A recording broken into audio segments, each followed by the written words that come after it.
Yo, what's going on, Dragon Ball Super people? Welcome back to another video from CrossFit. This is Joey. This time we have some more news for you guys. We have some new announcements on the new cards from the Miraculous Revival set. So this is set 5. So it's pretty exciting. We're getting ready to gear into a new set, see what the new cards do. I have read these cards already, and I have read these dev notes, but that was early this morning before I went to work. So I'm back from work, and I want to get this news out to you guys and kind of some of my thoughts on it. So let's read the dev notes on this. I really love the set name, by the way. Miraculous Revival, and this art here is super dope. All right, here we go. Thank you for your continued support of the Dragon Ball Super card game. Series 5 releases in November, marking the start of a new block.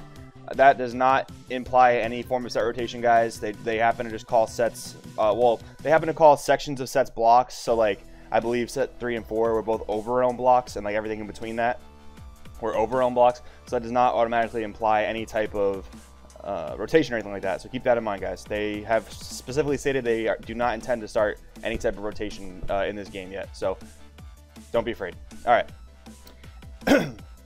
It also has different release timing for starter decks and booster packs. That's different because normally they all release on the same day, but it's cool. 2 types of starter decks will be available on November 2nd, while booster packs and a special pack set will be released on November 9th, and a gift box will be released on November 23rd. The gift box sounds interesting. Maybe it's similar to the Ultimate Box. Not exactly sure. Events like starter-only tournaments and release tournaments will provide new and exciting ways to participate in the release. We hope you look forward to it.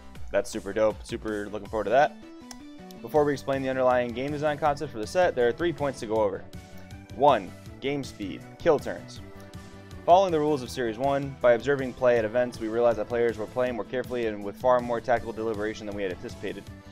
This is a little weird, a little concerning. This might play into like what people have been saying about Bandai, how they only really like play test within one set and don't like play test within the whole card pool. That could be indicating that, but let's go on. We here on the dev team were raised on Japanese card games, and it seems there may be a slight difference between our play preferences and strategic thought processes compared to that of the player base, which was predominantly raised on Western card games. So I have heard this before, that Japanese card games, that the culture there, they just prefer like faster games, OTKs, aggro decks, like really strong, fast-paced games. Where I think on the Western side of the world, here we prefer, a lot of people, of course, like aggro, but I think a lot of people also can prefer the control style. We want games to be a little more back and forth. We don't want one player to have an overwhelming advantage because they got to resolve their power card first. So feedback from players around the time Series 1 was released tended to center around the long length of games, and we heard a fair bit in particular about tournaments going longer than expected. So I guess that's also a bit of a complaint that they heard during set 1. Games were very long in set 1 and 2. We took this into consideration developing aggressive cards for Series 3 and the overwhelm block with the intent of reducing the number of turns required to win, referred as the kill turn. That's totally fine. Like, make aggro stronger, but you guys overdid it just a little bit. Overdid it just a little bit. But experienced players quickly grew used to this speedier pace, and the amount of time required per game gradually shortened in comparison to Series 1, resulting in an even greater reduction in overall playtime. Yeah, it started to end really fast, guys. Really fast. Vertigar and Blue Yellow, anyone? Playtime is not our only concern in game design, of course. However, we think the changes described above are what resulted in Series 3 speed outstripping our expectations. We receive feedback from players around the world every day, both directly at tournaments and online. You've told us about your experiences playing the game, your thoughts on the environment, and what you want to see going forward. We're listening to all of it. Hope so. Really hope so. Seems like they are. Recently, we've been receiving a particularly large amount of feedback about game speed, and looking at actual tournaments, we've seen more than a few games in extremely quickly. We don't think there's anything wrong with aggro decks being able to win quickly. Of course, nothing wrong with that. There has to be ways to counter it efficiently. But Series 5 features defensive cards and leader cards with new effects, which we'll talk about shortly, that attempt to bring the overall game speed to a more reasonable pace. Absolutely. Aggro decks should be able to exist. They should be able to do what they do well, but not in the overempowering sense that Vertigar and Blue Yellow can do it. It should be, there should be balance there, of course. Here's an example of some of the new defensive effects you'll find on cards. Permanent. During your opponent's turn, if your leader card is, insert color here, and this card is in rest mode, your opponent's cards can't attack leader cards, and this card gets minus 5,000 power. So another awe-inspiring Vegito, I guess. I mean, we already have this kind of card. I guess every Series 5 will have effects like this in every color. Like, okay, we already have this awe-inspiring Vegito. Like, we can be a little more creative, guys. We can be a little more creative. One of the goals for Series 5 is to return the game speed to a more appropriate level without placing any restrictions on existing cards. Totally fine with that. Rebalance the game by releasing, you know, balancing cards. That's totally cool. Deck archetypes is their second point. The environment of Series 4 saw aggro decks dominating, something we suspect the fast kill turn was reasonable for. We think delaying the kill turn will allow more deck archetypes to compete. They're blaming the fast kill turn for creating aggro decks, like the fast kill turn is its own entity. The way they made aggro super duper strong is what is creating the fast kill turn. So it's a little bit of a weird misdirection there, but we're rebuilding the kinds of decks archetypes people can construct from the ground up, with the hope that this will result in a diverse play environment and even more variety than before. I hope that's true, but as long as SS3's around, it's gonna be tough to do that. Series 5 introduces new deck archetypes and rebalancing the old ones. We're designing Series 6 to continue this trend, and we'll be establishing even more archetypes in Series 6. Interactivity. This is the part that kicks me right in the, you know. Interactivity. Up to this point, we haven't designed many effects that can be played instantly to counter/respond to your opponent's actions for the following reasons. They have potential to slow down the game.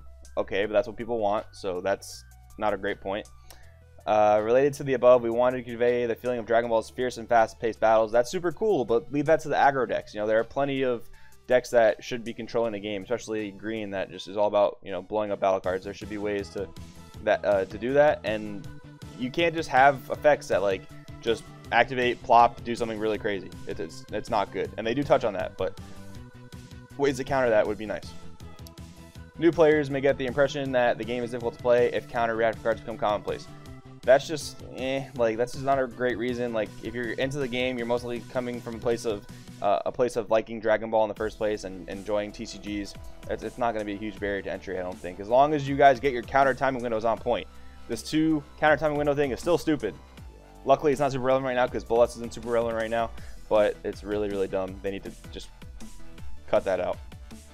Get 1 counter timing window. When something's played, that's it. However, what we've heard from the player base at large is that you want more interactivity in the game. With that in mind, we created cards in Series 5 with effects that do not resolve immediately by paying specified costs, allowing you to indirectly respond to your opponent's actions. So they're basically making cards that are vanillas for a turn. That's not going to compare well to the cards that are currently in the card pool unless they have like insane effects. Like if you had a foreseeing hit that was like, okay, on the first turn it's just a 4-drop 20k double striker, and then on the second turn it can rip your opponent's hand apart, that's not nearly as good. It's not nearly as good. So here are a few examples. And we don't know if these are on battle cards or if these are on extra cards. I really don't think they're on extra cards. I would much rather assume they're on battle cards, because if they were on extra cards, it wouldn't make sense to have this additional cost unless they were field spells. Activate main, pay 2 colorless.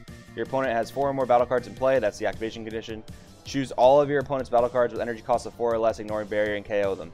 That's a pretty nutty effect, not gonna lie. That's pretty nutty. That might warrant this you know, being blank for a turn, depending on if it has any other effects. Activate main, 2 colorless. Place a card in the drop area, so you have to sack it. If your opponent places a card in their energy using a skill during this game, choose one of your opponent's energy and place it in the owner's drop area. I mean, yeah, more S3 hate, great. Just ban the leader by now. Like, this is getting a little ridiculous. Like, Ramp is like, oh man, Ramp is struggling. But yeah, these aren't interactive cards per se. No, they are not. But by attaching costs to the activation of these effects, players will be forced to take risk by paying the cost instead of simply resolving effects without interference.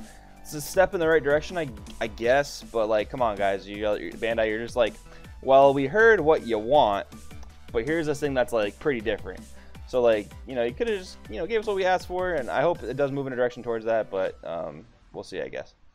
Our intent is to maintain the elements that we mentioned earlier while still printing cards to meet our players' needs going forward. Wow, that ended up taking a little longer than expected. With those explanations out of the way, let's talk about the design concepts for Series 5. The 2 core concepts we want to introduce here are expanding tactical options with the new Wish skill on leader cards, adding deck types that tie each color's unique qualities to character flavor. The name of the new block comprises of Series 5 and 6, Shenron's Wishes. Up until now, leader cards had awakened skills that allowed them to power up when you got low on life, but this block introduces a new skill for leader cards, Wish. This is a new skill that allows you to flip over your leader card and summon the mighty Dragon Shenron when you have 7 Dragon Balls in your drop area. People have been wanting this for a while. This is really cool. By summoning Shenron, you get to choose from a suite of powerful effects to activate once per turn. One of them is incredibly strong, but think carefully. Using it will cause Shenron to vanish. I like that. I like that a lot. Unlike previous leader cards, these Shenron cards don't flip over when you're low on life, allowing you to enjoy an entirely new range of tactics and battle possibilities. Self-Awakening is not going to be incredibly relevant here. That's kind of cool. It's a different take on the game for sure. Find all of the Dragon Balls sleeping within your deck to call for Shenron. Use the Omnipotent Dragon skill at the right time. Snatch victory from the jaws of defeat. The new Wish Leader skills are defining elements in the new block. Adding deck types that tie each color's unique qualities to character flavors with the new set. We design cards that better express the unique qualities of each color through the flavor of the characters. By highlighting the strengths of each color, we've made battles more strategic and deck types better defined. We also believe players will grow to like the characters of Dragon Ball universe even more through this card game. You'll have to wait. We're going to keep doing our best to develop a card game for fans to enjoy, etc., etc. And yeah, so that's, you know, it's all well and good. I mean, you know, my biggest thing about that is like, okay, we asked for one thing, interactive cards, like more like Cold Bloodlust-esque effects, more better, maybe better negates. I don't know why they decided to beat around the bush with that. Like, okay, I don't know. It was weird, but it would have been nice if they would have done that. But let's see what the cards do. I read the cards before. They're really solid. Again, awesome art for the set. All right, Dragon Ball Leader, Black Leader. I really like the new borders too. The new borders on the leaders are really cool. Really something cool to notice. Permanent. This card cannot attack. Activate main. Switch this card to rest mode. Choose up to 2 Dragon Ball cards from your deck or life. Add them to your hand. That's pretty solid. You get some cards from your life, and then if you like the Dragon Balls, you know, you can still play the game. That's a really good thing there. Then shuffle any areas you look through. So you can look through your life or your deck, it seems like, or both. When there are 7 Dragon Ball cards in your drop area, choose up to 1 Desire card in your drop area, add it to your hand, and flip this card over. This whole thing is going to be completely dependent on what the desires do. 110% going to be completely dependent on what the desires do. I think they might be extra cards, but we'll see. Permanent. This card can't attack. That kind of sucks that you can't attack with your cool-looking dragon, but whatever. Activate main once per turn. Choose 1. Draw 1 card. Good effect. Choose 1 Desire card in your hand with an energy cost less than or equal to your current energy and activate its Activate main skill. So, playing cards for free. Always good. Definitely a good way to, you know, make a leader strong. Remove 7 Dragon Balls. 7 Dragon Ball cards in your drop area from the game. If you do, choose 1 of your battle cards and it gains 10k power and triple attack for the duration of the turn. Then flip this card back over at the end of the turn. That's really cool. There's been a lot of people speculating some really interesting stuff with that. There's like the Zamatsu that burns for damage. There's a lot of really cool cards that this would go with, making this like a really splashable leader, which is super cool.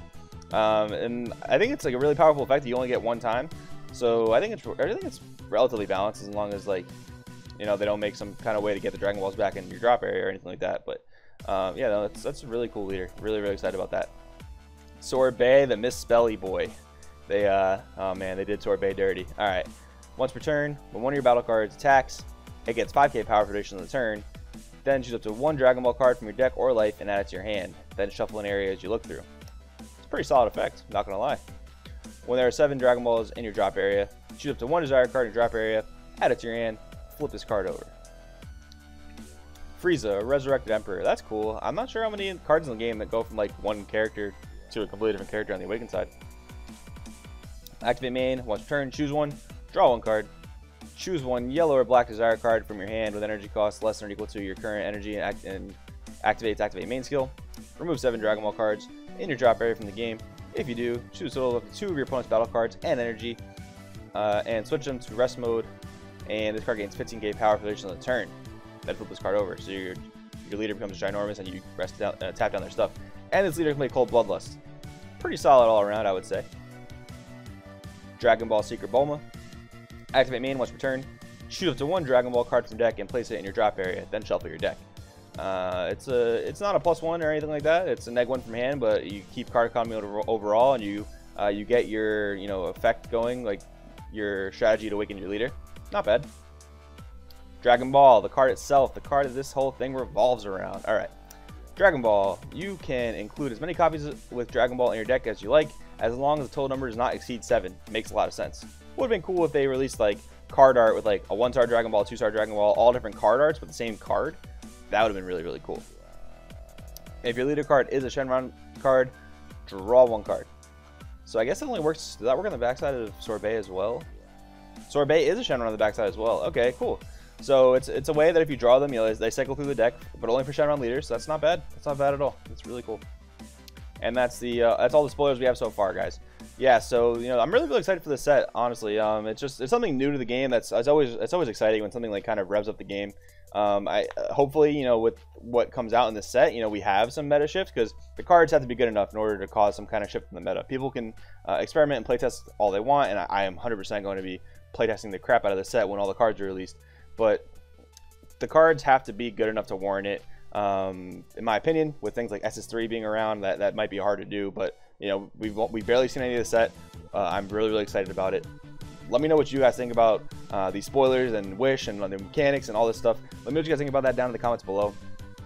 Stay tuned, because we are about to hit 500 subscribers. Thank you guys so much. Stay tuned, because I think on Monday we're gonna get a giveaway video and a kind of a channel just like wrap up and update, that kind of thing. We're gonna get that up for you guys on Monday, so stay tuned for that giveaway. All right, guys. So with that being said, my name's Joey. Thank you for tuning in to Crosswell TCG, and I will see you next time.